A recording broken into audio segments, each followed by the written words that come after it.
Hey crew, this is the Delta+Juliet Show, a mental health podcast where we have no idea what we're doing. It's about the good, the bad, the fuck, and the ugly.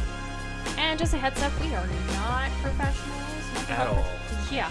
So if you need one, go seek out a professional. These are our real life experiences and real people.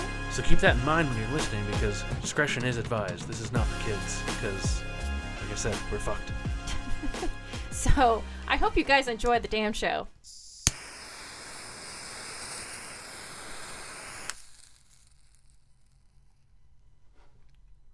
That was sexy. Oh, yeah? Yeah. Yeah, what the heck? We'll just keep it going. Okay. This is the Halloween episode, and it's also our first episode with video. Well, besides our first interview, but this is our first video setup. So, hey. I'm excited. Yeah. We finally got the space. I want to say it's 75% of the way there. Yeah. You know. It's been a work in progress for a while. Yeah, but I'm loving the atmosphere. It's great. Mm-hmm. So, we figured we do a fun one. Not necessarily like mental health, but just stories, because stories is how. Yeah. That's just part of the human experience. Because you need a break from, and Yeah. speaking of which, it's been a long while since we've done an episode.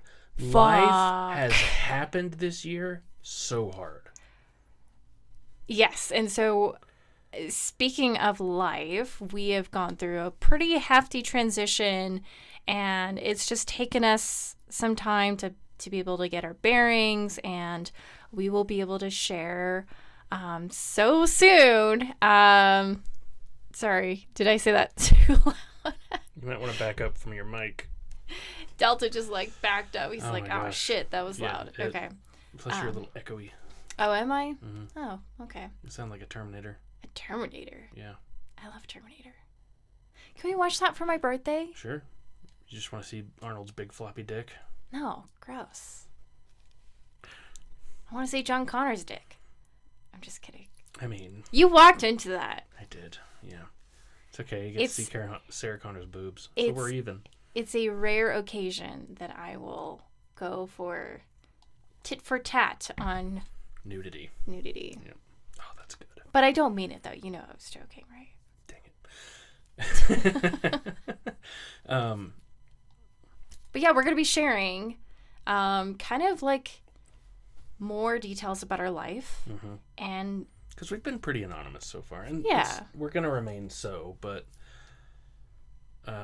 to a lesser extent. right. Yes, because we're in our new chapter, and it's more comfortable to do so, and we're able to do so, and I'm just excited. Yeah. So, what are we drinking? These... Well, we found these courtesy of Johnny Drinks on YouTube. This is... If I had to guess right, I would say it's a very old American drink, like a colonial drink. Because I would agree with that.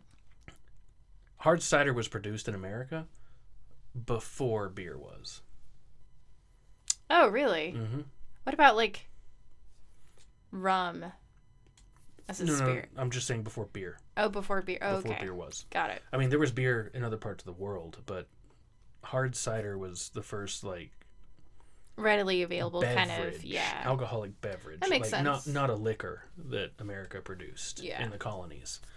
So if this was true to fashion, I'm pretty sure there'd be rum in here. Dude, can you imagine wild apples, like legit, Oh my gosh. non-tarnished by, chemicals and, genetic modifications, like actual, like just authentic wild speaking apples. Of sexy. I know. That's just... I'll be right back. Okay. I think I will say... But, oh, sorry. Go ahead. Go into the ingredients. Whatever first. they called this, it was a warm bourbon apple something. Cider? I don't know if you use the word cider, but so the ingredients is a slice of apple, some sugar granules of sugar, cinnamon, and we threw a little bit of allspice on there. Yeah. just for, fall It's feelings. so good. I gotta stop looking at the camera. This is weird.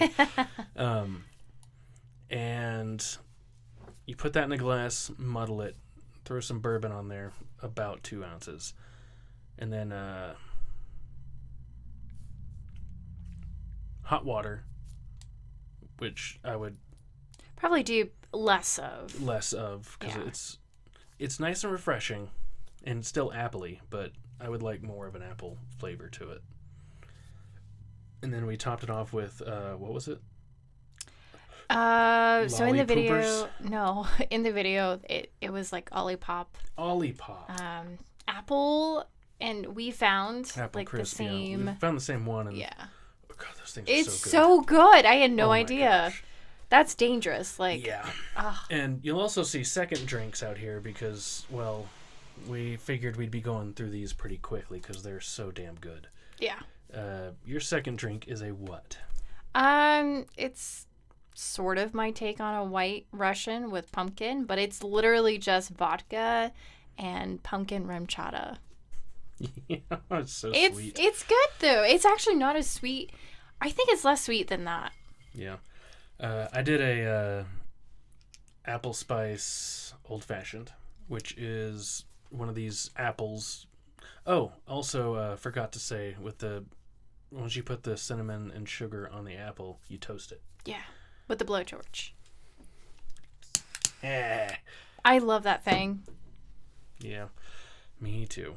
So I did that to an apple, and then just made an old fashioned, except with rum, and then I used Plantation 5-year. Oh, and for these, we used Elijah Craig. The Plantation 5-year, and then some local hard cider, which I'm not the biggest fan of. Everybody says Is it the snow melt cider? Yeah. Colorado makes them. They're the best. All of Colorado's liquor. So sue me. Stop looking at the camera. It's fine. All of Colorado's spirits and beverages they make are okay. Like, their wine is okay. I just don't think we've had enough of it. Maybe not. We haven't really. Because in Virginia, we went everything we could. went wild. Yeah. We haven't done so as much here, No. which we need to. Yeah, but that, and then just the rest of it's a classic old fashioned, orange, bitters, all that stuff. Yeah, So which is good. I will say for this drink, I think for me personally, I would add a chai tea bag because I think that chai would kind of help bring more of those spices come out, and probably a lot less water. It wouldn't bring them out. The chai is the spices. Well, I don't know. I just think it would go well with this. And maybe you're right, but I mean, I just think you want to turn everything into tea. I mean, this is true. I am addicted to tea. So, anyways, Delta. Mm-hmm. Oh, yeah. You've got some wicked ghost stories. Yes. Which are so wild. This entire episode is just spooky stories that Yeah. we've collected throughout our lives. Yeah, and apparently you have a few, too, that I might not have heard. I think just one. One you have not Just heard. one. Yep. Okay, well, I mean, I guess we'll just trade off. Sure. Let's do it. I Tit guess for I'm- tat. Yeah. Tit for tits. I'm just kidding.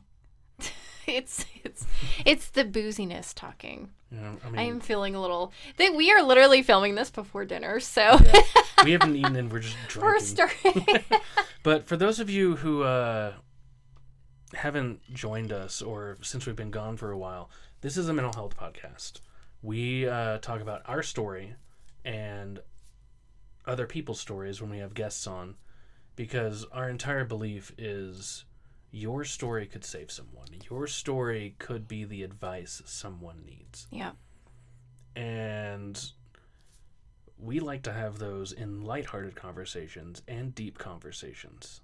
And so we want to relax, let you guys have a drink with us, and just talk. But today is spooky stories. So I guess I'm going to start nearest to now and work my way back. Okay. Because I think the most recent one was when our buddy Whiskey helped us film some stuff at the Stanley Hotel, which is the hotel that inspired The Shining. I love that hotel. It's about an hour from us, and we go there at least 3 times a year. Yeah, it's so special. And we're going back again for my birthday. Mm-hmm. So I'm excited. I don't know if we'll film anything, but we're just going to enjoy ourselves. Yeah. But if we do, I mean, we'll see if we can get some juicy tidbits from the employees. For sure. So,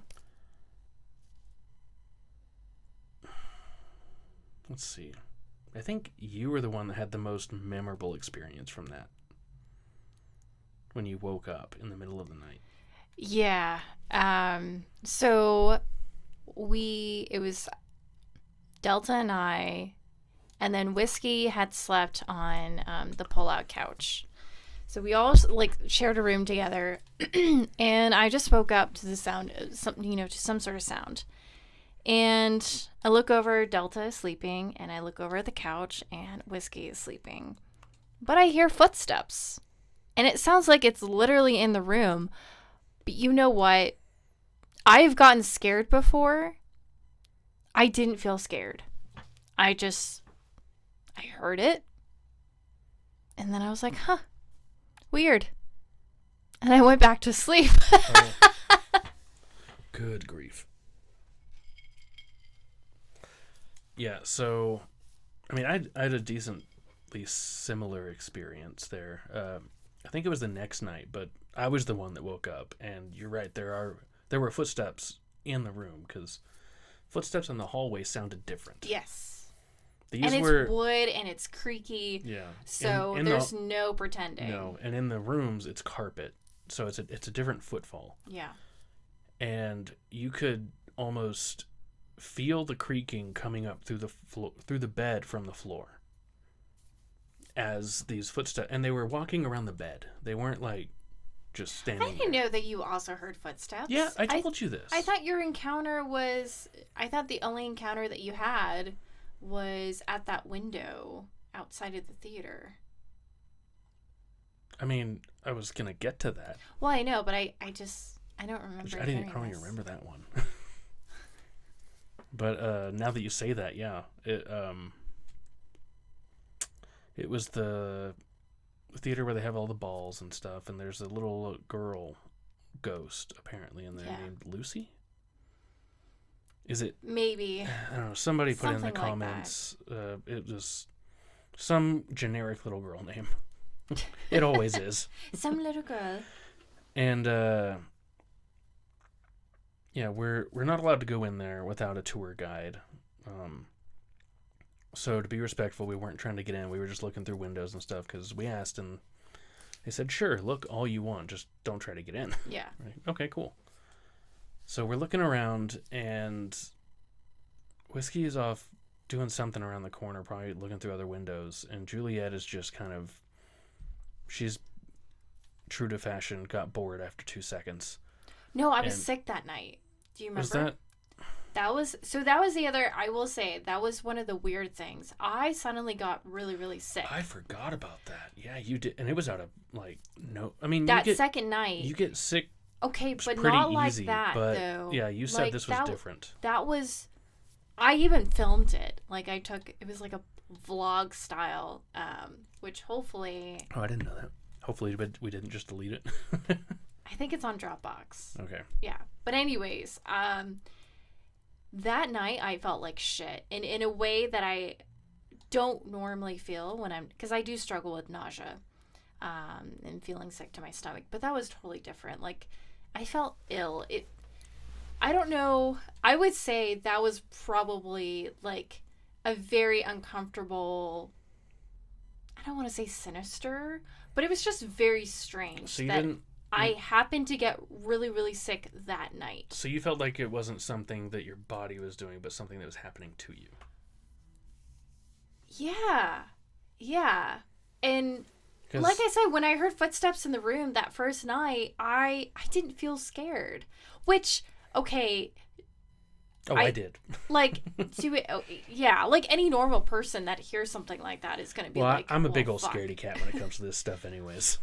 Well, I mean, I don't know. It's normal to be scared. Like, that's a reasonable reaction. But for me, like, I didn't feel scared, and I just went back to sleep, But that second night, man, I did have trouble sleeping. I did feel a bit scared, for sure. But you guys were off on your adventures, and I was just kind of filming my experience, and it was just awful. That was an awful night. Interesting. Yeah. I didn't know that part.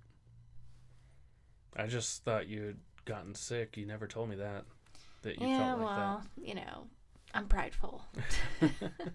And while we were out, Whiskey and I were probably out till like 3 or 4 in the morning. Yep. Quietly walking around the hotel, because the lobby there is gorgeous. That hotel's just gorgeous. I don't know why they didn't use that hotel for the movie. I know, Which, when they went back and redid the movie, because... Oh, like the TV movie thing? Yeah, the made-for-TV we should watch miniseries. that. We really should. Yeah. Apparently, it's super close to the book. Whereas the movie is not. Yeah. And Stephen King was pretty pissed off that people liked the movie better. Well, I'm kind of okay with that. He's kind of a dick. But anyways. But on the fourth, we stayed on the 4th floor. We tried to get the cowboy suite, and it's called the cowboy suite because apparently there's a cowboy that comes and haunts that room at night. Supposedly, women feel him either touch their butt or their boobs. Yeah. At night in the bed. And Juliet was like, hey, let's stay there this time we go. And I said, no, I am not going without a third person, because at 8 o'clock at night, you will fall asleep, and I'll be awake at 2 in the morning. I'm like a grandma. But,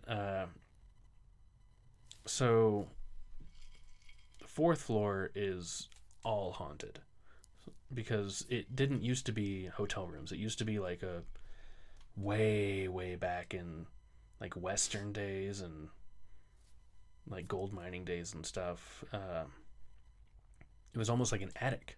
Type thing that was the attic. Women and children stayed in because only men were allowed to stay in the hotel rooms. Yeah, it's so for weird. Some reason. Oh, probably because they could hire prostitutes. Yeah. But because of that, people say they hear children going up and down on the 4th floor, and children are allowed on. They're still to this day not. It's adult only on the 4th floor, I think. Like there's not supposed to be any children up there. Wait, really? Maybe I could be getting that wrong. Okay, we'll double check. Yeah. But I don't remember. Now that you say that, I don't remember seeing any. I think it was just like couples that we saw on that floor. Because when I booked the room, they specifically, when I asked for the 4th floor, since the 2 rooms we wanted were taken and way too expensive. Well, they gave us the wrong room in the first place. Like, we told them we needed a 3-person room. Oh, that's right. Yeah. And they gave us a 2-person room. So, anyways. Thanks, I lost my train of thought. My bad. What was I talking about? Children on the 4th floor and whether or not... Oh, yeah. When I booked the room, they asked if we had children. And I said no. And they said, okay, cool, because 4th floor is... We usually don't put children up there.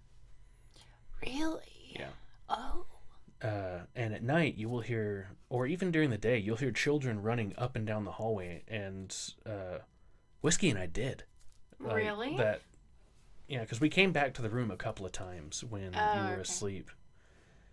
And we heard, like, footsteps and, like, excited whispering, like, up and down the hallway. So we'd open the door real quick when it was right there, and no one was there. Oh, fuck. Yeah, it was unnerving. Oh, I didn't even finish my Lucy story. Mm-mm. Fuck me. That's okay. So I'm just looking through, like, a side door. Like, it's one of those old doors with a window that's the top half of the door.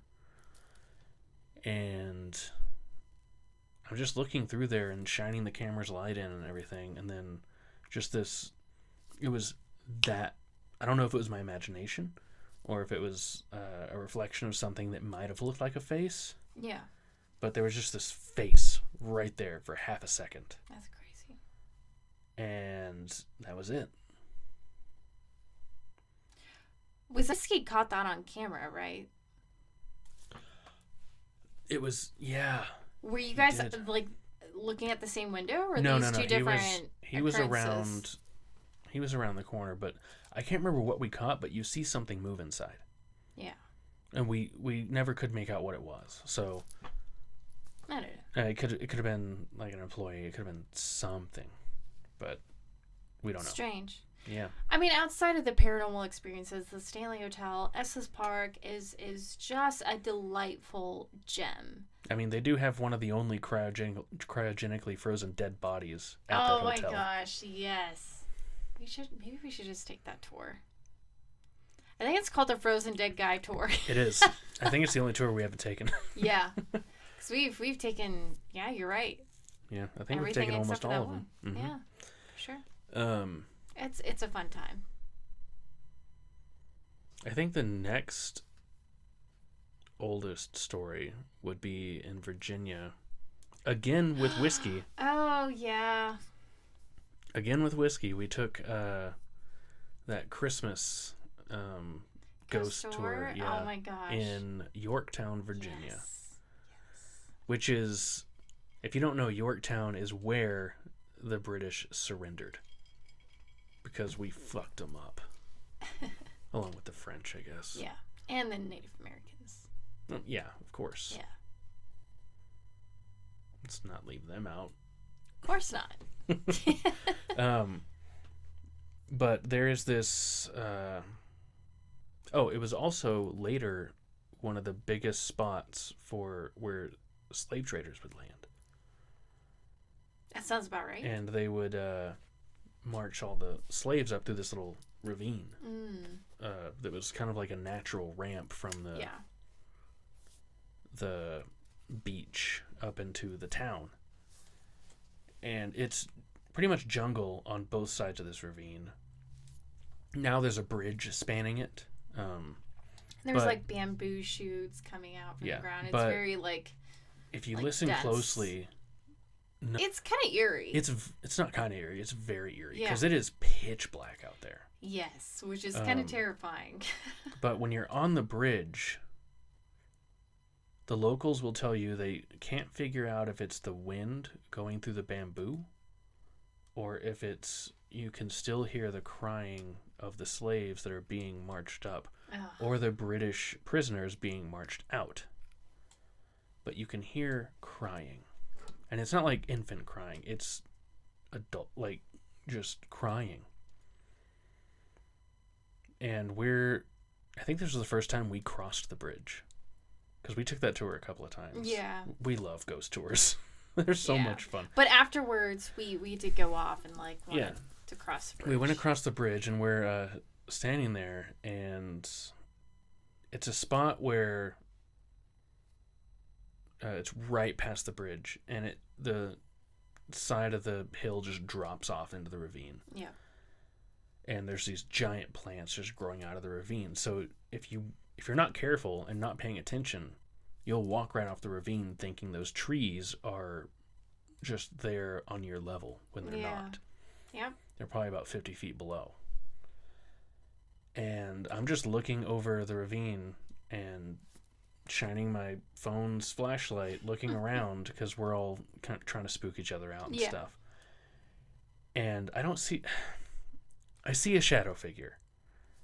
And I never understood when people were saying, "Oh, I saw a shadow figure." It's like, okay, well, what if it was just your shadow? Yeah. Until that moment, I was like, okay, shadow figures might be bullshit. Because it's just some shadow that your mind is playing tricks on you. But this shadow figure was standing in the shadows when I saw it. So it was darker. It was blacker than the shadows. Which is concerning. Darker than the shadows, yeah. Yeah. Very concerning. It didn't move or anything, but it was standing in space where there was no ground. And I flipped out. Yeah, and I remember I grabbed you Juliet grabbed me. and just walked And as I didn't fast as understand. I I was like, could. what is going on? I was like, come You're on, let's go. And of course, And- our friend Whiskey was like making fun of you. Of course and he I'm was. like, okay, but like, You can get raped by a ghost with me. I mean, yes, I didn't understand, but at the same time, like, you wouldn't do that. I knew you wouldn't do that unless I don't like, really scare too easy. no, you don't. I get, I mean, PTSD and stuff. I jump easy, and my anxiety strikes up easy sometimes with certain things. But I don't. Yeah. I don't panic Yeah. easy. Yep. And that's when I knew, like, to believe you. Because I know you wouldn't just drag me like that, like, out of nowhere. No. There was a very, like, logical reason for why you... Yeah, I've confronted yanked people that have me. walked up on us in weird alleys. Like, I don't panic easy. Mm-hmm. Yeah. So, speaking of Yorktown, what are your thoughts on spirits, ghosts, goblins, fairies, Ooh. demons? Like, do they exist? Yeah, like what are your thoughts? What are your theories? So, being Christian, yeah. and getting other Christians' opinions on how good of a Christian I am, saying fucking all that shit. I mean, we believe in the Holy Spirit, which is a spirit. Yeah. It's not just a saying; it's a spirit, and it would be a little hypocritical to say that not hypocritical, but it would be a bit short-sighted to say that's the only spirit in existence. Agreed. And through science, energy is neither created nor destroyed. It doesn't just disappear. It's energy. And we are energy, we Yeah. produce energy. Yeah. Even electrical fields. And so I don't think those just disappear when you die. I think that's part of your physical body. And sure, your soul. If I don't know why they're stuck here, because I mean, according to different philosophies, different teachings, you go somewhere. But who's to say where that is? Because I mean, some people think that heaven is like the new creation, like it's just a second world without sin that was never corrupted. Right. Everybody's walking around naked. Mm. And maybe purgatory is staying on this plane until your time, because it does say that. Well, purgatory is a Catholic. It is, yes. Thing. Which we're not Catholic, but the Bible does say that spirit something about Hades. So No, there's Hades and Paradise. hold on. Oh, okay. That something about until Jesus comes, then everyone will enter heaven. Yeah. What are they doing between now and then? That's where, so, like, supposedly, the theory is Paradise is, like, the waiting place. Okay. And then Hades is, like, well, you're shit out of luck. Yeah. And maybe hell is just forever tortured by your mistakes. Maybe. I mean, it does say that there is a place they were cast into that is fucking awful. Yeah. So it must be a different thing. I hope. Well, I don't know. Sometimes this world seems like it might be. But, yeah, so, I mean, there's got to be something that's happening. I don't want to believe in ghosts, but too much stuff, paranormal crap has happened to me for me to not at least dip a toe into the belief. And we're not even scratching the surface on that. No. For your story. Weird things happen to me all my They life. do. Weird I'm kind of things jealous. Don't be. I think there's a lot of really weird, mysterious things that happen on this planet. Like, the national parks. And, like, the theory behind like the conspiracy theory on why they were established, and To and hide I'm, cryptids. for the most part, I'm like, oh, that's just bullshit. But on the other hand, I have read and heard so many sketchy stories about things that have happened in the forest. There are things in heaven and earth, Horatio. Yes, and I am, for the most part, a skeptic. However, I'm not going to go walk into a forest and just believe that there's only... I leave room for the unknown because I'm respecting the unknown, because I don't want to get caught in a situation where I could potentially lose my life, kind of thing. Like, I want to be smart. You don't want to be surprised. Right. Like, I want to go into nature. I want to go into, as much as I love nature and respect it, I also need to acknowledge there's some creepy shit that happens. Whether it's whether it's man and fucked up man, or it's some wild ass creature. But I want to make sure I leave some room for that. Yeah, I do think that there are things out there that we would now consider supernatural until we could study them. Agreed. Like the whole Skinwalker Ranch thing. Like, I do think that if the stories on Skinwalker Ranch are true, there is another dimension that creatures are crossing into from. Mm-hmm. And we know through science there are different dimensions. Yeah, there's multiple, and there are theories on how many dimensions there are, but we know that there's more than 4. Fun fact, the most common theory, even amongst atheist scientists, is there's 7 so far. Oh. And maybe that's where aliens are coming from. Like, maybe, aliens are coming from our plane of existence, but from another dimension, and that's how they're just able to just pop in and out. Yeah, maybe so. I don't know. But when it comes to, like colonial areas, like Yorktown and the battlefields, you can feel something there. When you have so much violence happen, when you have so much evil happen, I think sometimes it leaves an imprint on the earth. Violence leaves a mark. Jonathan Mayberry. And I think he's right. Yeah, 100%. It doesn't just leave a mark on people. Is violence an evil thing inherently? No. Is it supposed to have happened in a perfect world? No. But it can be used as a tool. But that doesn't mean it doesn't leave a mark. I think it's a byproduct of free will. It absolutely we is. Can't have free will. You will not have free will without violence.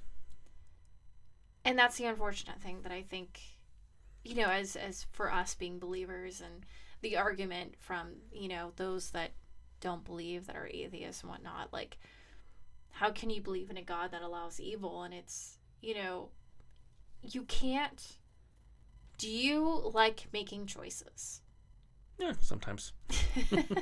Sometimes I really like them being made for me. Yeah, sure, absolutely. But the fact that we are able to make a choice, we are allowed to choose good, evil, or indifference. Yeah. And I think what we do in this life 100% matters. Absolutely. Not only for ourselves, but for others. Mm-hmm. Which and is how we interact. one of the reasons why we do this. Yeah, 100%. But it is your turn for a ghost story before we get too much deeper Lost into in the weeds. philosophical. So besides like the walking, I really haven't had...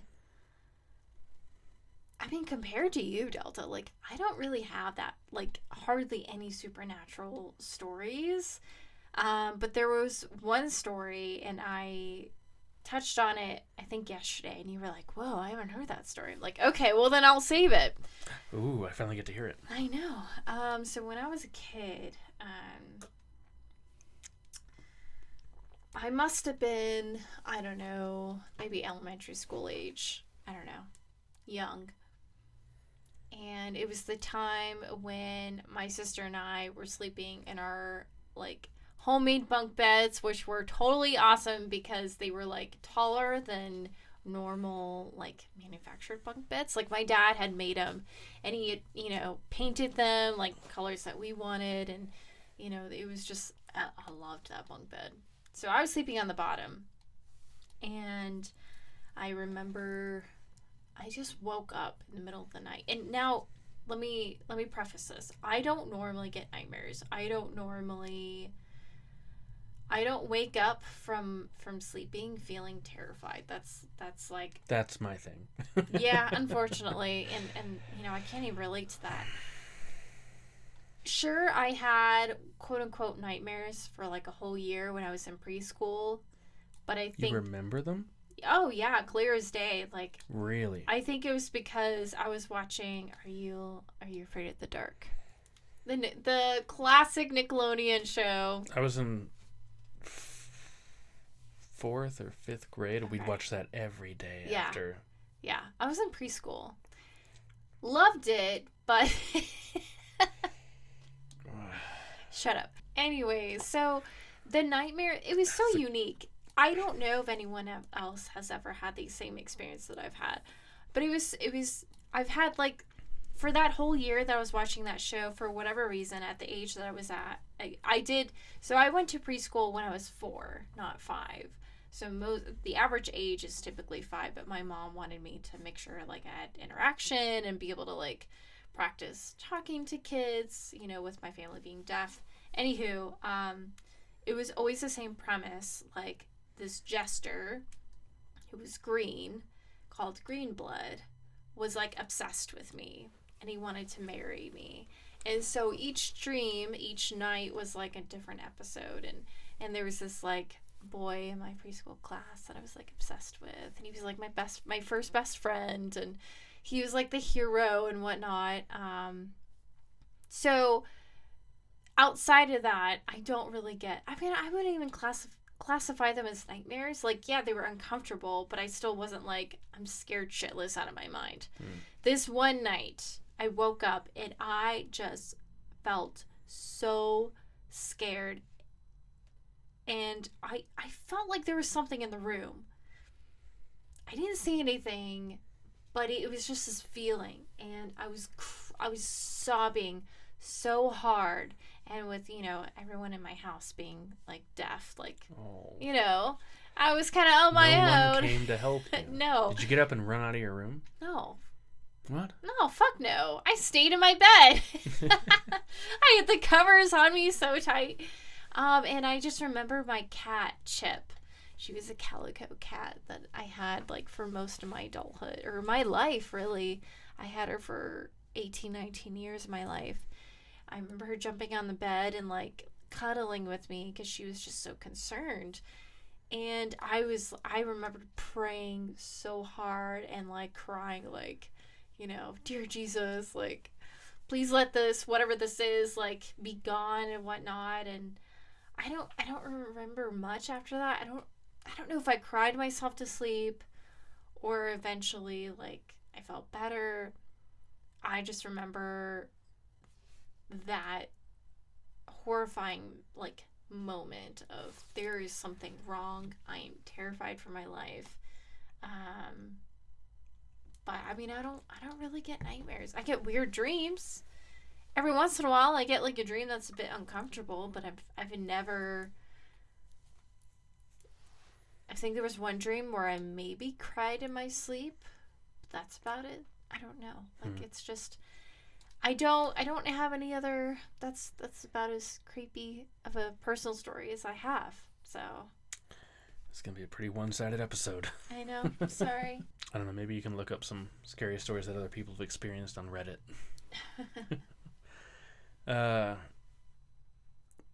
So I'm trying to figure out when my next one would be. So if you're wanting to work backwards, we did stay in a bed and breakfast in Charlottesville. That's right. I don't know if I ever saw it. I don't think I ever saw anything there. But I did hear, like, footsteps in the hallway. And I could just feel something in the room. Like, something was off there. You were creeped out. it, like, the second we passed that threshold, something was wrong. Interesting. And on your premise of your question, you know, do you believe in ghosts? Do you believe in the supernatural? Whatever. I do believe that there are people that are more sensitive. Yeah. To the supernatural, to the point where I do think there are people that will straight up see ghosts and be like, oh, hey, that's a ghost. Yeah. But I also think there's a lot of people that fake that. Oh, yeah, for sure.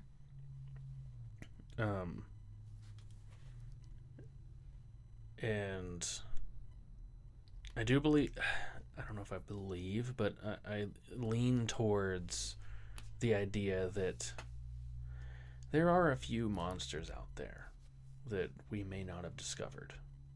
Like, I totally 100% want Bigfoot to be real. I just want that to be real. And I want aliens to be real. I know you do, and they probably are. But the bed and breakfast. Right, okay. Bed and breakfast. That was pretty much it. Like, there was just a feeling of somebody watching you the entire time. This bed and breakfast, which was really cool. It was built by the nephew of Thomas Jefferson? Yep. So Thomas Jefferson's nephew, and it's all original. And it's always been a bed and breakfast. Yeah. Always. Like, the dude who runs it is, I think he's a descendant of somebody. I don't know. I know he was a veteran. Yeah. And he, serves, colonial breakfast. Oh, yeah. Everything they serve there. Everything they serve there is cooked as close to as they can cook it. How it was cooked, and they don't serve anything that would not have been served at Monticello or which is so cool. Which was apparently right down the road. Yeah, and a vineyard was in walking distance. It was on the next property. We just walked through the vineyard. Gorgeous. It was so. But you cool. never slept. No, I didn't sleep a single minute that entire because. There was one point where you were doing your makeup in the reflection of the window. You also just happened to be naked when you were doing this because you were putting on lipstick and stuff. I even have photographic proof. Oh, okay.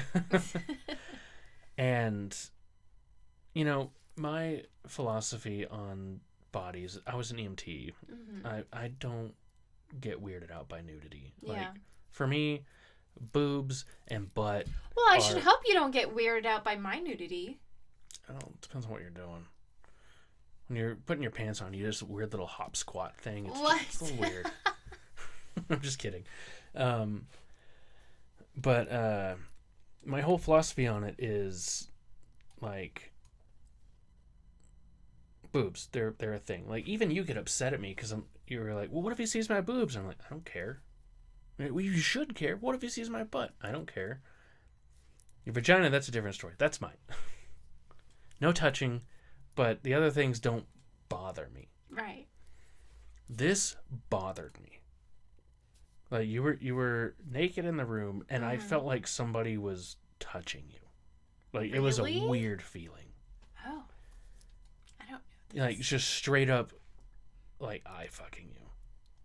I had the feeling we were being watched, not just me. It was a creepy feeling. Interesting. Which is why I didn't, remember when you... Because we usually, we do it everywhere we go. And I didn't want to. Yeah. And you were asking me, are you okay? Yeah. You don't want a piece of this? It was just weirded out. It was this aura in this place that Maybe it was the nephew.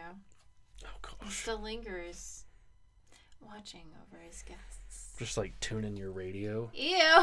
You don't even know it. Gross. Man. But otherwise, that place was really cool. Yeah, we need to go back. So I posed this question. Speaking of Native Americans and other religions, what do you think of other gods? Oh. Because there's a lot of lore out of a Native American spirituality that seems to happen to people. Yeah. So this kind of goes back to... do you believe in curses? Do you believe in all this stuff? So I think what's in pop culture is largely bullshit. Oh yeah, supernatural is just. I think on the whole, most of it is bullshit. But I think if you go deep, I think there's a reason why we are told in the Bible to fucking stay away from witchcraft. There's a reason why. Oh yeah, the Bible admits witches are real. Yeah, magicians are real, sorcerers are real. As far as other gods per se, I think there is some evidence, even in the Bible, when angels fell, I think some of them still had some power and had some sway over people, and they became gods. Because why fucking not? Yeah. Right? Like, to me, it's logical. Mm-hmm. Like, you're an angel, you're a fallen angel. What else are you fucking supposed to do? Oh, okay, I'm gonna have some power over these primates, over these apes, quote unquote, people. And I'm gonna have my way with them, and I think that is. But I do think there is a limitation to their power, though. Mm-hmm. Which is why I think when you see, especially I think the Old Testament tells so much about ancient Earth that I think people just don't appreciate. Yeah, especially since like the books that made it through into the Bible, because a lot of stuff was taken out of the canonical Bible. Yeah. Throughout the years. Right. Like the Pentateuch. Mm-hmm. Like the first 5 books of the Bible, something like that. I don't know. Don't ask me. I'm not an expert. Yeah, I probably got that wrong. I would have to Google it. For some reason, not for some reason, Moses wrote most of them. But he wrote them as a poem. 5? Yeah, I thought something like that. Yeah. First 2 or 3 or something like that. But like the first 5. They're written. The versions that made it through to our now Bible are in like poem form. It's like you look but at I think that's pretty on par for how they told stories, though. It is orally, though. It is. But there is a book that was originally in there that was taken out sometime after 500 AD, called the Book of Enoch. Oh yeah. Believe it or not, doesn't matter to me. But the entire book chronicles what happens between creation and the fall. That's fascinating.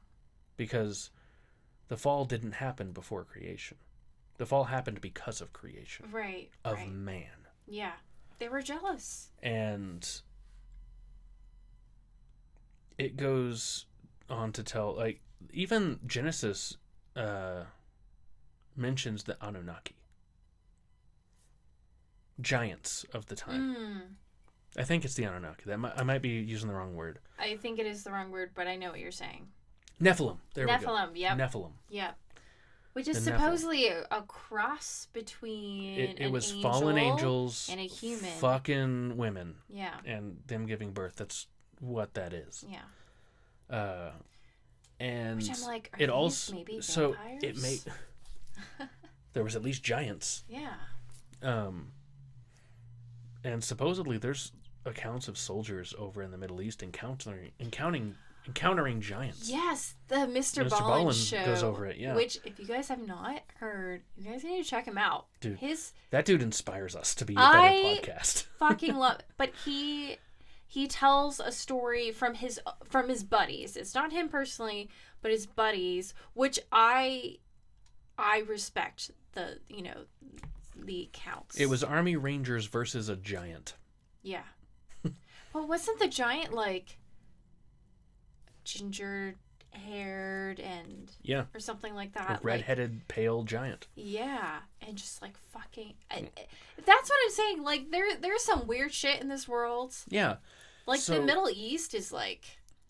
And mysterious. The Book of Enoch also chronicles the fallen angels teaching people magic, or what we know as magic. Yeah. Yeah. Like how to tap into some sort of spiritual power. I think magic is just. Here's the thing. I think magic is real. It just but it's scientific. But we haven't gotten there yet. Hmm. We as a species have not gotten to a place to be able to understand it. Interesting. But it's just a way of manipulating the physics of multiple dimensions. I've never heard that.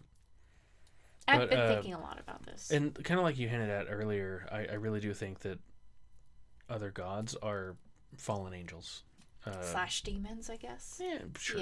Yeah, throw those in there too. Yeah. But, like you said, why not? Like, because it states they wanted to be worshipped. Yeah. They wanted to be better than humans. Yeah, so why not make them? Were fucking why not jealous. Make them worship you? Yeah, Satan, Lucifer, who was apparently fucking gorgeous, appearance-wise. You're saying he looked like you? Which is why I'm like, I don't think Satan would want to look like a horned. I'm just picturing just an angel with like just an ass on it. No, but I'm serious. Like, why? If I was Lucifer, and this is probably like getting into blasphemous, sacrilegious shit, but whatever. Just trying to put myself in his shoes. I don't think I would not. I guess on a regular day, I want to look hot as shit. I want people to be jealous of me. I want people to want to fuck me. You've heard my stories of what my friends say to me about you. You have made it. Anyways. So back to ghost stories. Yeah. I would say my next big, well, it's pretty iffy, but it's a big one. I was living in my grandmother's old house after she had passed. Me and a friend who were... That house did something weird to us. We've been best friends our entire lives, except for that year and a half we lived together. Oh, weird. We hated, we hated each other. And it wasn't just because we were living together. It was like something, both of our families noticed, like we were just different living in that house. Okay. Like you would cross the threshold and it was just like an energy, like a fog, thick enough you couldn't breathe kind of energy. And it just I don't know how to describe it except for the second you stepped over that threshold, it just weighed down your soul. Like step outside on the sidewalk, happy as could be. Step inside, I should probably kill myself. What? Did you feel that way when she was still alive in the house? No. Okay. No, I didn't. Interesting. Yeah, and I would visit her a lot. Yeah. Me and my grandmother had a great relationship. I feel like most boys and their grandmother have great relationships. And if you didn't, I'm so sorry, because it's one of the best ones I've had.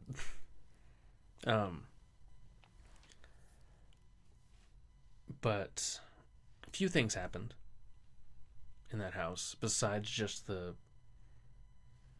oppressive atmosphere in there. That's a good word for it. It was oppressive. The biggest memory I have from just thinking there's some sort of haunting going on. Yeah. And I didn't think it was like a person haunting.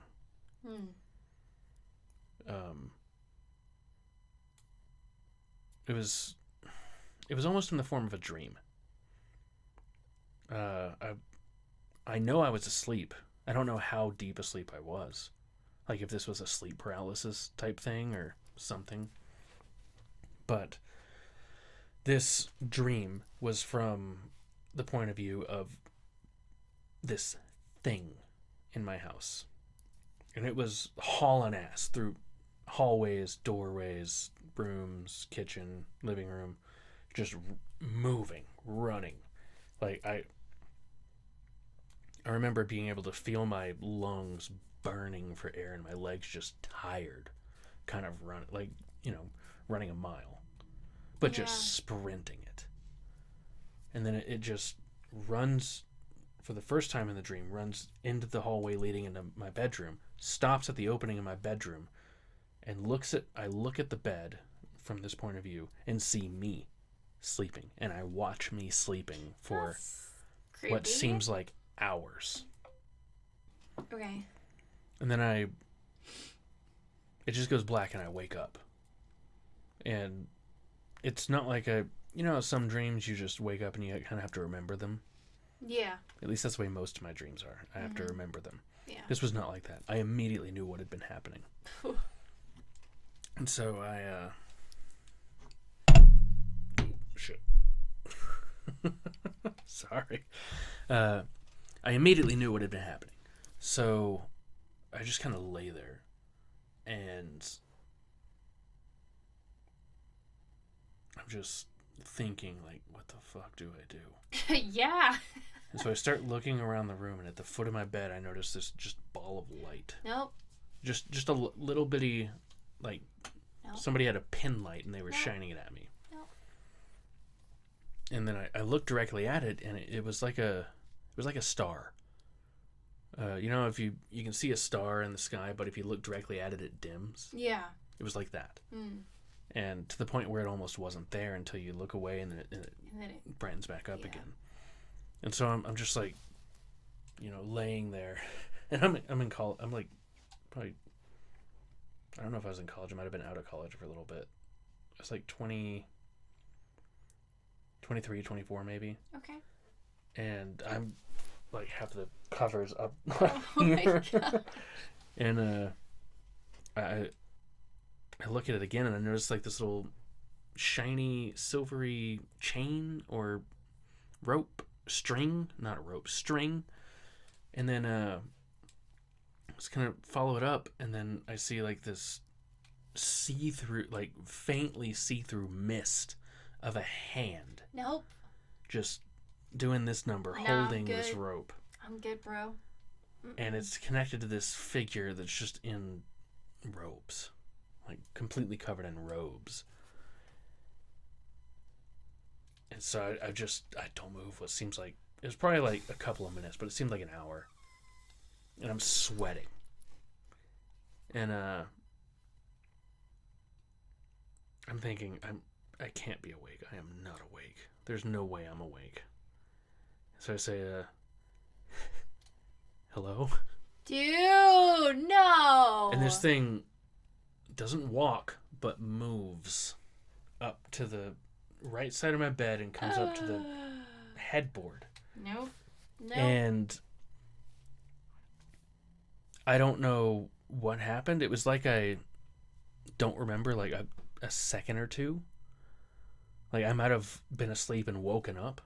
But if I did wake up, I woke up in a position, one foot on the floor, and like my covers had been thrown off. I didn't just scoot out of the covers. They were like thrown across the bed off of me.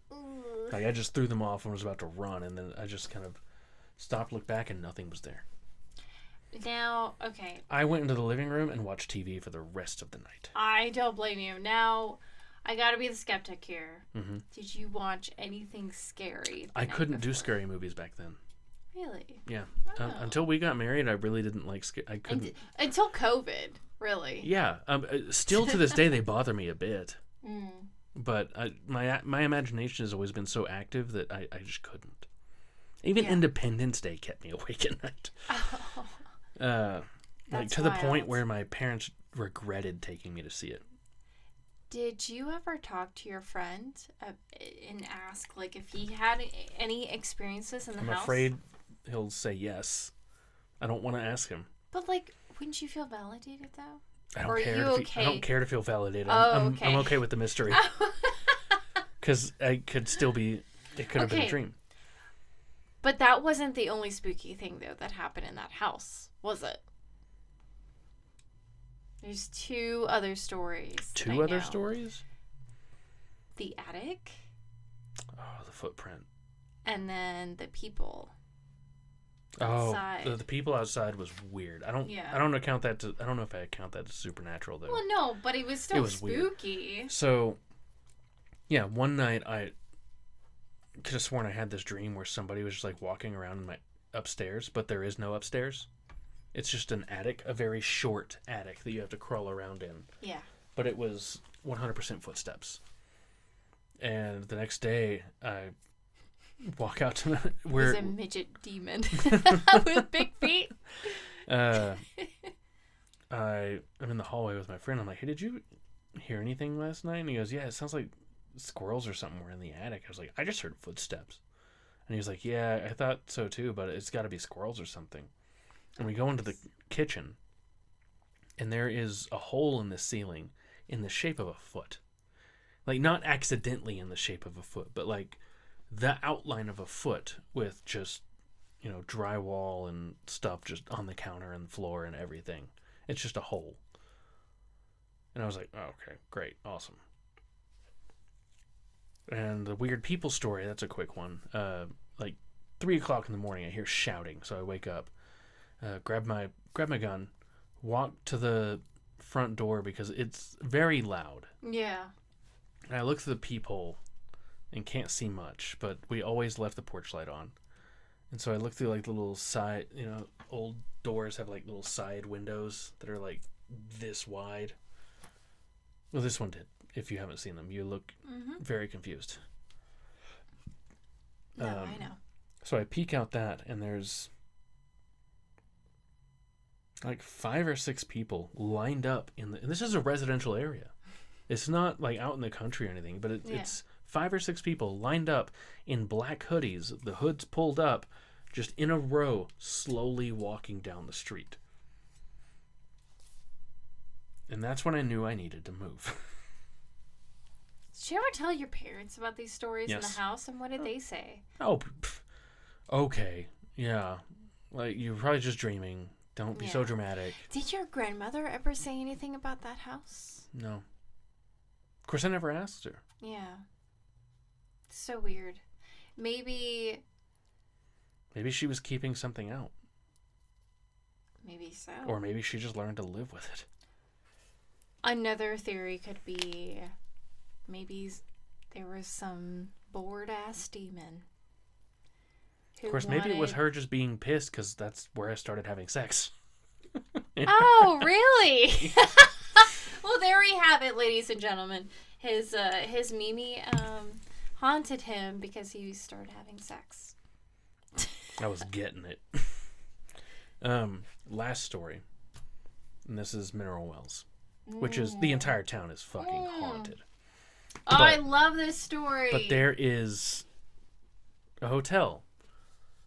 A very old, condemned hotel that they didn't tear down because it was built during Prohibition, and there are tunnels running from under the hotel out through under the town. Yeah. And they're afraid that the pressure wave of imploding the hotel will fuck with the town. Really? Mm-hmm. Interesting. Because, I mean, the entire building's going to fall. It's going to send a pressure wave through those tunnels. Yeah. And they don't know what it'll do. Somebody's finally restoring it. Supposedly. But, yeah. I was going to look at it, but our phones are being used. And so we allegedly this story. we were seniors in high school. We went to visit our old youth minister who had moved to Mineral Wells. Oh, we actually went there to visit him. But then he allegedly asked us, you know, he said they used to give tours of this hotel. I went to like 12 of them. I love this place. Do you guys want to see in it? And I'm like, yeah. When's the tour? He goes, oh, they don't give them anymore. We're like, okay, well, how do we, like, they let you in? He goes, oh no, it's illegal to go in there. People get arrested. Do you guys want to see it? And allegedly, we were like, fuck yeah. So we had this whole plan. If we went to Walmart, he bought a IR scope, not even a scope, like a monocle. Yeah. And we would pass that around and stuff. But a friend had a camera with IR on it and everything, so we got some rappelling gear because everybody would get caught because they'd be high up in the hotel, which towers above the town. I mean, you can be 20 miles from this town, and the hotel is what you see. Yeah. No, I believe it. I mean, you've seen it. Yeah. And so we had the idea of, well, they always get caught because there's 2 stairwells you have to come down. All the cops have to do is stand at the bottom of the stairwells, and you're caught. Yeah. We were all experienced climbers and rappellers. I miss that so much, climbing and rappelling. That's some fun But, shit. he'd created a little offshoot of the Boy Scouts put on these things called adventure crews, which is for like kids that are, or people that are not technically in Boy Scouts, but they want to do the fun stuff. They're called adventure crews, but they're chartered by Boy Scouts. Cool. And so we did that, and in that we learned rappelling, climbing, shooting, all that kind of navigation kind of stuff. And here's like, all right, here's the plan. If we notice cop cars when we get to the bell tower, we're just going to rappel down the side of the building. Hell yeah. And we're just going to run. Yeah. Run. I love that. We didn't have to. Thankfully, we were smart about it because most people bring, flashlights and shine into the windows and stuff. Yeah. We got red filters for all our flashlights, which, wouldn't make you see it less, but it would be less conspicuous. Yeah. And it wouldn't ruin it. It wouldn't just destroy our night vision. Yeah. I underestimated the creepiness of this place. Yeah. We waited till midnight, drove into town, and then waited outside the hotel for about an hour. At 2 o'clock, 2 o'clock, we got out of that truck and allegedly made our way into this hotel, which has this pool in the yard next to the hotel. That the locker room is underneath the pool.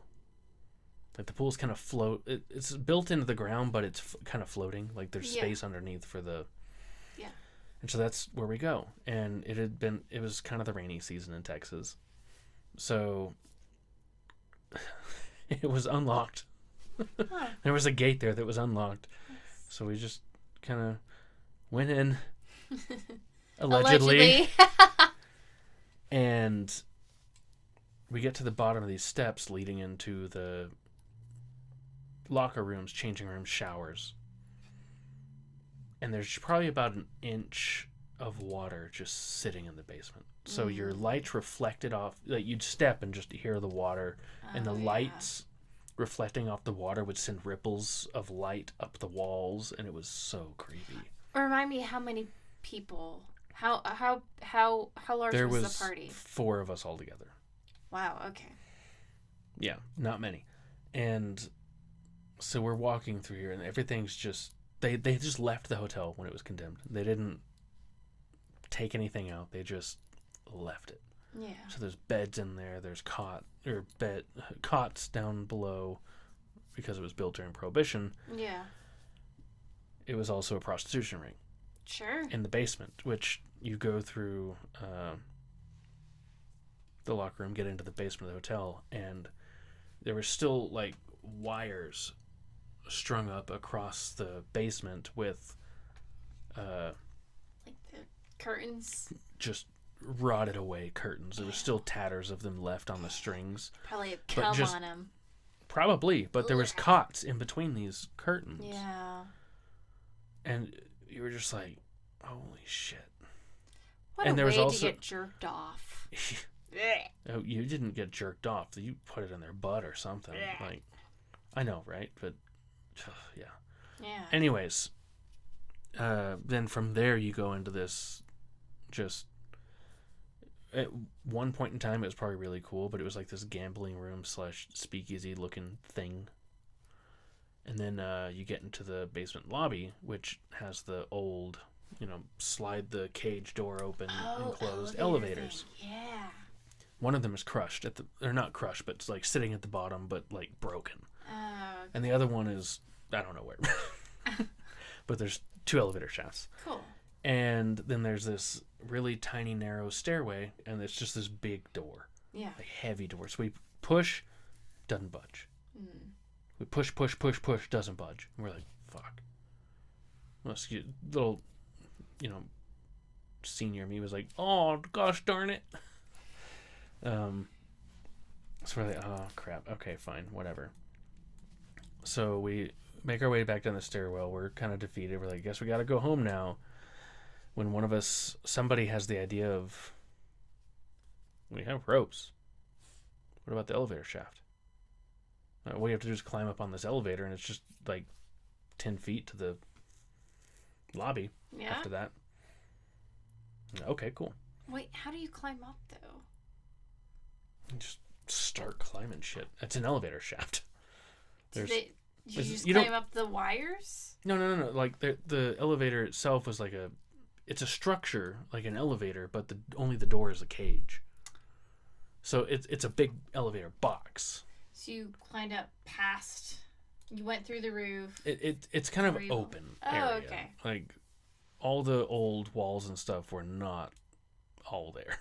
Okay. But you can climb up through. Somehow we made our way up through it. Okay. And then we hear whispering. Okay. Below us. And then we see, like, eventually we see a bit of light and then water, like people stepping in water and then ripples. And we're like, it's the cops. We've already been caught. And we're just sitting up, like, I'll call him the Cranch, is allegedly in the middle of trying to open the lobby elevator doors. Yeah. When we're like, stop. Don't move. And we're about 15 feet up from the ground, and it's just pitch black. So we turn our lights off, turn everything off except for the little camera because it's an IR thing. They can't see that light. Yeah. And my friend was like, he like move it over slowly so that you could see it was one of those old camcorders where the thing came out of the side. Yes. I think it was like a Sony or Samyang or something. But it would show us, and we could see like people down there like milling around wondering what to do because they went up the staircase too, and nothing. Like, we're just not moving. Like, they don't see us, they don't hear us. And then the Cranch just went, and they flipped. They just started sprinting out. So we waited about 5 minutes and then opened the door. Wait, did you guys have to stifle your laughs? Yeah, okay. Well, at first, we didn't realize he was going to do it, so it terrified us as well. But we were like on stuff. We couldn't just like drop. So doors open. We go into the lobby, and the best way I can describe this place is, have you ever watched the movie Ghost Ship? Like, where at one point in time, like, you see this old dilapidated thing, or like you see the brand new ship, and yeah, no, we're going way over time. It's fine. It's a good episode. And then, like, time rewind. Oh yeah, it's all dilapidated. Time rewinds, and then it's like this ball room. Yeah. Everything like comes back up, and everything's running, and lights, and music, and people. That and was whatnot. like that for you guys? It kind of looked like that. Wow. Because they didn't take anything. They just left. And so everything was just gray from dust. That's incredible. They probably hadn't given tours in like 3 years. Jeez. So nobody, at least to our knowledge, no one had really been in. You could see footsteps in the dust on the ground. But nobody had like cleaned anything for at least 3 years, going into 70. Jeez. And so everything was just this pale gray color in the moonlight that was coming through the windows. Like, we didn't even need to use our lights in the lobby. There was still keys, like physical skeleton key looking things. That's so cool. Hanging, because this place didn't it probably got abandoned in the 70s. In the 70s? Like, somewhere between the 50s and the 70s. Okay. Wow. And nobody had done anything with it until the tours. They didn't always give tours. Somebody started that up, but then like somebody liability. Yeah, liability Yeah. laws came in, all that stuff. Yeah. I don't exactly remember all his whole spiel about it. I was 18 and like, hell yeah, we're allegedly breaking into something. So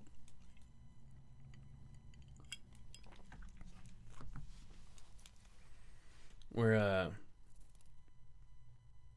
going through, like, there's still mails in the incoming mail slot. Males. There's still mail. Yeah. And then there's that's so keys cool. on the little rings. There's times cards under the desk signed. There's papers in the manager's room. There's all sorts of stuff. So we decide we're going to go up through the stairwells, which are like, there was no paint, no nothing. It was just cement stairwells. Oh, interesting. Yeah, it was weird. At least at that point in time, it was. Allegedly, right? There could have been, yeah, sure, allegedly. So we don't stop on every floor. We go through a couple of things. We go through, I think altogether we stopped on like maybe 8 floors out of the, oh wow, I think 18. I mean, that's a lot though. This is one of the last hotels to have a 13th floor. And this is one of the hotels that is the reason why there's not. Okay. Because, 13 is an unlucky right, it's number. unlucky. Yeah. Well, on the 13th floor of this hotel is a balcony. So the way it was set up is there's two, like, it's all one tower. And then there's like a central tower in the middle of it that the sides and hallways and rooms are connected to, that there's a, like, almost a lobby, like an elevator lobby on every level, but this was a little bit more extravagant than just an elevator lobby. And on the 13th floor, off this lobby, was a balcony outside overlooking the pool. Wow. And we didn't hear this story until after. Okay. We allegedly left the hotel. But there was a man from Dallas, which Fort Worth is 2 hours away from this place. Yeah. He would often go through mineral wells on business. And back in the day, mineral wells was booming. Presidents visited. Marilyn Monroe visited. Yeah, Bonnie and Clyde gambled there. Because of, for the town's namesake, the mineral wells. Hot springs with mineral water. People claimed it was the fountain of youth. So everybody wanted to go there until science was like, it's just mineral water. Then the town died. Yeah. Along with the hotel. But until then, everyone visited. And this guy would stop there, gamble, all this stuff. And one day his wife decided, I'm going to surprise him on his business trip? On his business trip, his last leg home. Oh. So she goes to the hotel, asks the clerk, like, my husband's staying here. His name is blah, blah, blah. My name is blah, blah, ID, blah, blah, everything. Yeah. And they said, okay, cool. He's, 1308. I'm just throwing out a room number. That's not the actual room number, but he's in 1308. I said, okay, cool. Well, I'm just going to go up and wait for him. Because it's, the middle of the day. He should be in a business. He should be meetings. Yeah, you think. So before she went, she got all dolled up. Oh. Red dress, perfume, high heels, everything. And then walks up to the room, unlocks the door with holy shit. And he's in bed with just a hooker on top of him. The bitch. The bastard. So no, he's a bitch. Our Fair Lady turns and runs straight back to the lobby, crying.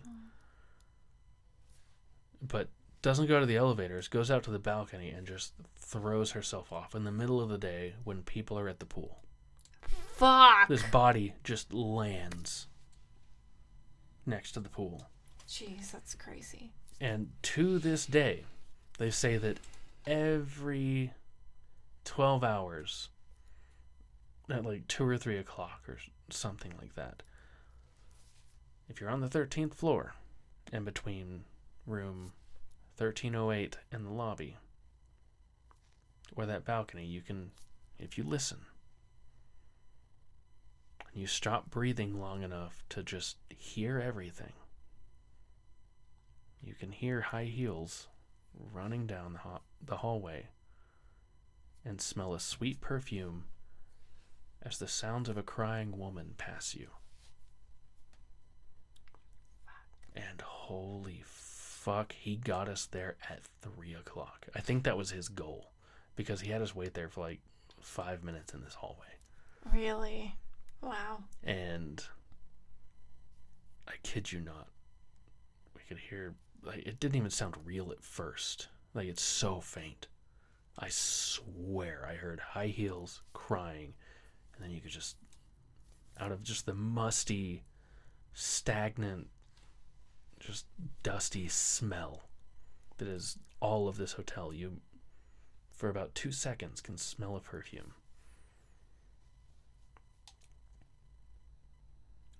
Fuck. And then we just kept going up. And it was really cool because there's so many other weird ghost stories in this place, and we heard so many things. We heard different footsteps on other floors. Allegedly. We heard things moving around, like sounds every now and then. It would sound like somebody shut a door. You go up into the presidential suite and into the owner's suite, and there's, secret cabinets with like broken liquor bottles and stuff like that. You guys discovered like a hidden speakeasy type of thing. It was in the president's or owner's, allegedly. Yeah, in the owner's suite that leads up to the it's right below the ballroom, and it leads up to like a side door and like this little side area that go. You know how in restaurants and stuff you go through a little back area to go to the rest, and then the restrooms are there. Yeah. It was like that, but you go through like a panel in the wall, and then you go down this spiral staircase into the owner's suite, and on the walls of this spiral staircase, it's like a library, but it was just liquor shelves. Oh, that's so cool. Like there's still glass in there. There's still broken bottles and stuff like that. Like but with liquid in them? I don't know. A lot of people, like there was maybe, little bits of broken glass. There was like the bottom of broken bottles sitting there. Okay. You could tell people had taken stuff throughout the years. That's kind of shitty. But yeah, we got up to the bell tower, got outside under the bell. Did you rappel off of that? No, we didn't have to. Oh, okay, you didn't have to. Yeah, we just went back down, got out, made it to his truck, and got back home around 5 o'clock, and then at 7 o'clock went to church. Okay, I know you wanted this to be your last story, but in the same town there is this park. Lions Park. I say next year we go back to Mineral Wells. We try to get into the hotel. If we can't get into the hotel, fine. But we sure as hell am getting into that park and seeing if satanic rituals are still happening. Go back into that park. I mean, obviously safety in numbers. We'll take other people with us. I'll try and tell this real quick. There's 2 different stories for this park. First one was when this was after I had been the intern there and everything. Yeah. So senior year, we visit our old youth minister, and then 2 years later, when I needed a youth ministry internship, I go and intern under him. Yeah. And through that, I made a bunch of friends with all the kids there. And so after they graduated, I went back to just hang out with them. That's great. I waited till they graduated. Sure. Weird. Yeah. But and I'd also made friends with college age kids while I was there, so I'd go back and visit them too and everything. But it wasn't until my second time visiting that they told me about Lions Park. that is this giant, like, almost Central Park sized park. Again, it was, made during the height of Prohibition, when, the Roaring 20s, the jazz and all that stuff. Excuse me. And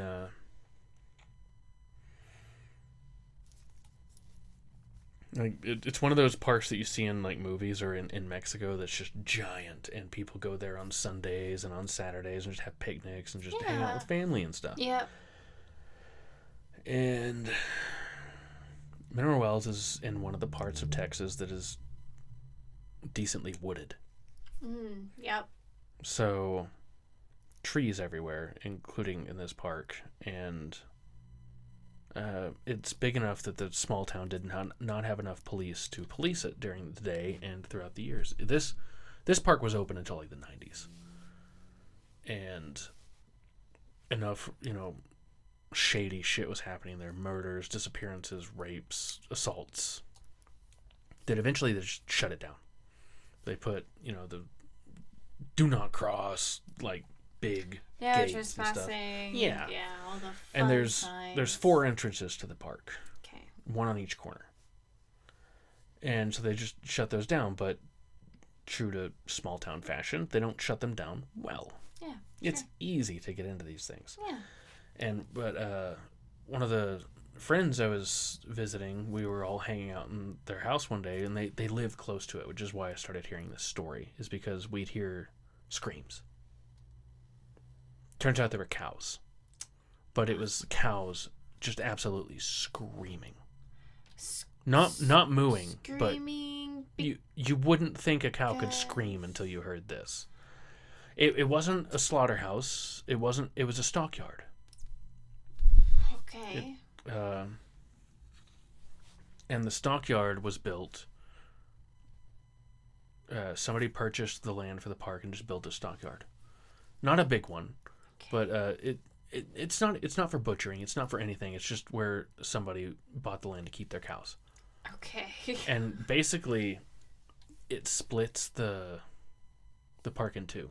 Wow. Okay. At least the barns and the stables and whatever. Mm-hmm. And so I was like, what the fuck is that? And so they start telling me the stories. And so I was like, okay, cool. Well, I want to go in. And they're like, no. Hell yeah. No, we're not going in. And Hell so yeah. one of the friends was like, okay, yeah, sure, I'll go in with you. So the next day, in the middle of the day, he wouldn't go in at night at all. So the next day, we start walking, and it's this old, you could tell used to be concrete path. And this path walks through the entire park, spans it. Yeah. And as soon as you get in, like, it's weird. Everything's overgrown. Sure. There was a gazebo that was like halfway falling apart. Oh. Like, true to horror movie fashion, there was a swing set that was like half down. Oh. And then you walk into the woods and stuff, and then there's these old, I guess used to be like old bathrooms or something, that would, like, stone buildings that are no longer there, but parts of them are. I think stone would last. I don't know what was there for those, but it was something. Yeah. I'm just guessing it was something like that. And so we get to the stockyard. And so we start, like, climbing through the posts and stuff. It's one of those, like, 3-railed, fence post things. Yeah. Just tubular steel. Mm-hmm. So we climb through them, and then we start hearing this vehicle coming towards us, for, like, in the distance. Wait, and this is during the day. During the day. And so we're like, okay, this is weird. This might be the cops. This might be the owner of the land now. This might be anybody. We're not supposed to be here. Let's go.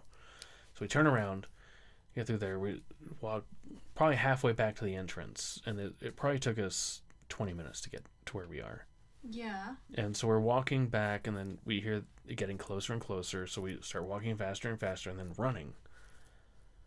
And, like, we could hear tires on the ground, engine roaring, and there was nothing behind us. I don't know if it was like something echoing off of like some sort of weird sound thing that it made us think that something far away was behind us. Yeah. But it took us 20 minutes to get in there, probably like 7 to 10 minutes to get out. We were booking it. The other story is much more sinister. Yeah. Although I wasn't part of this story. This story was told to me. Wait, I thought you were part of this story. No. No? Mm-mm. Okay, but is this a reputable source? 6 different people told me this story at different times. Okay, and you just kind of pieced them together. Yeah. Okay. But it was generally the same story. Yeah. Including this one idiot kid that I did not like, and he did not like me at all. But they all told me this story. It was about 6 people. At the same park. Yes, at this same park. They take the same path we do, but there's this space in this park somewhere deep into it called the Devil's Throne, or the Devil's Chair. Oh. Whoever's. That's quaint.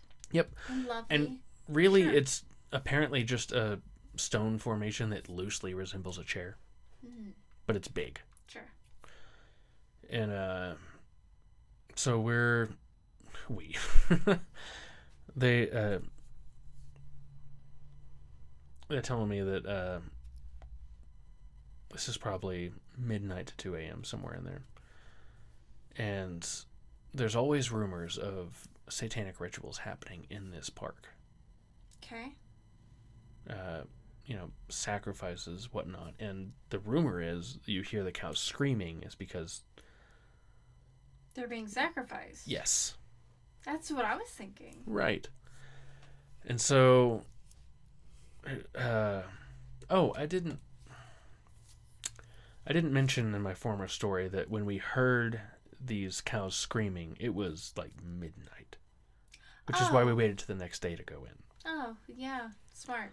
Yeah. Okay. And all these the people that I was like, what's going on? They looked at their watches like, oh yeah, no, it's about that time. It's like the full moon or whatever. Jeez. And so and apparently they only scream around the full moon. Which I haven't been there any time else to, tell you otherwise. Yeah. But so they're going in there to see if these sacrifices actually take place at the Devil's Chair at the full moon. And according to them, when they walk in, they travel off the beaten path to get to the Devil's Chair, through the brush, through the woods, and this formation is in the middle of a clearing in the woods. And so they stop at the edge of the clearing, and sure enough, they see people in a circle around this thing with a cow laying on the ground. Oh. And a bastards. kind of a bonfire type thing going on at the foot of this rock formation. Yeah. And this one, they're all, hunkered down in the bush thinking, Yeah, what fuck the fuck? yeah. Apparently this one idiot kid stands up and says, whoa. And the person close enough to them was just close enough to hear it. So he turns around just as they pull this kid down. We'll call him Dummy McGee. So this guy turns around and starts walking towards them, and they book it. Fuck. One of the one of the guys who was one of the older kids ended up falling and cutting open his knee, like badly. Oh man. But he didn't even feel it. Right, like you're so fucking scared and adrenaline. They look back every now and this guy is following them as they're sprinting out. They don't even get to the gate and stop. They run like a mile down the road. Oh my gosh. And eventually they kind of stop and the adrenaline wears off and they look and this guy's knee is not just cut, it is wide open. Oh Like, it has been bleeding like a trail. Oh, no. So they take him to the hospital, and he needs stitches. A lot of stitches. Like, to the point where he had to stay off his leg for a while. Like, he busted up his knee bad. And he has a scar. But that is Lions Park. Oh, and every entrance, you used to be able to drive into it. On each side of the road, there's big lion statues.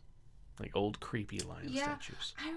Didn't you take me? Mm-hmm. Like, we just swung by the entrance? Yeah. Yeah, we snuck in a little ways. Didn't we? No. No? Oh. I don't remember. It wasn't me, at least. Oh. But yeah, I took you everywhere I liked to go there. But everything in Mineral Wells is haunted. I say next year we go into the park. And we live stream it. Okay. That sounds good. We'll have, like, Starlink with us. And Yeah. We'll just live stream it.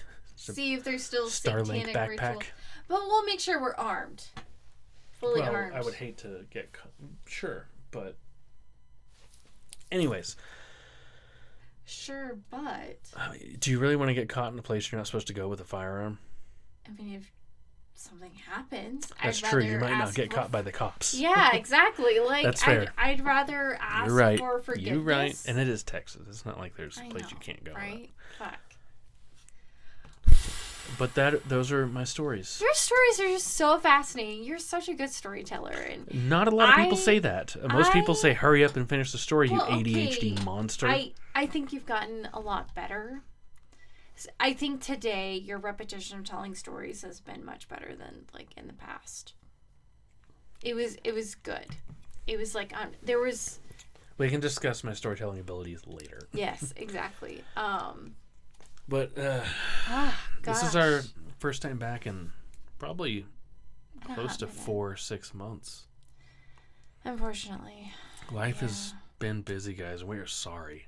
Like, we've for the year before that, we got an episode out every 2 weeks. Yeah, pretty much every other week. Yeah, and we're gonna continue to do that. We've been really trying to expand into YouTube. And just so check out those videos. We have 3, maybe. Yeah. They're not great, but please support us. Yeah. We'll get better. This will be up there if everything goes right and I can get all this stuff up. So. I'm excited. Yeah. This was a fun episode. It was. We need to do more lighthearted episodes. Yeah. Where we just tell stories, like fun stories. Yeah. So, I agree. If you guys really want to see more lighthearted stuff or just like this episode, just let us know. Comment on it. Email us at delta_juliet_adventure@gmail.com or hit us up on Instagram. Yeah, we follow us on Delta Juliet Adventures on Instagram. DM us. Whatever you like to do. And on that note, don't forget. We are all in this sometimes shitty life together, just working through it, and you do not have to do it alone. We are here to build this up so that we have a community to just get through life. And if that appeals to you, please join the crew. And she was saying, always remember, adventure is healing. Hi, guys.